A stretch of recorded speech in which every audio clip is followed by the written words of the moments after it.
Unveiling, Chapter 3, The Flower Game. These are the rules of a game. Let it be played upon an infinite two-dimensional grid of flowers. Rule 1. A living flower with less than 2 living neighbors is cut off. It dies.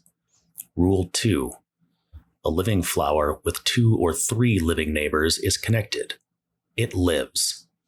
Rule 3. A living flower with more than 3 living neighbors is starved and overcrowded.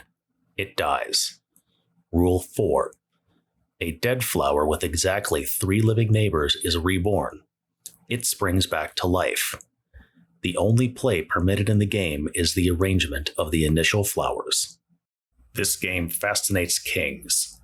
This game occupies the very emperors of thought. Though it has only 4 rules and the board is a flat, featureless grid, in it you will find changeless blocks, stoic as iron, and beacons and whirling pulsars, as well as gliders that soar out to infinity, and patterns that lay eggs and spawn other patterns, and living cells that replicate themselves wholly. In it, you may construct a universal computer with the power to simulate, very slowly, any other computer imaginable, and thus simulate whole realities, including nested copies of the flower game itself.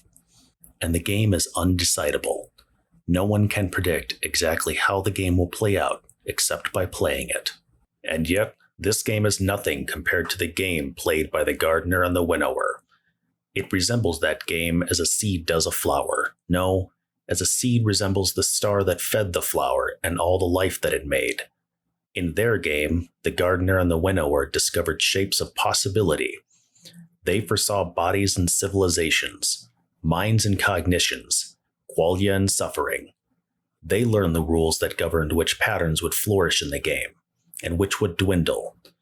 They learned those rules because they were those rules, and in time, the gardener became vexed. Thanks for listening. Please like and subscribe to the channel, and leave a comment about what you'd like to hear next.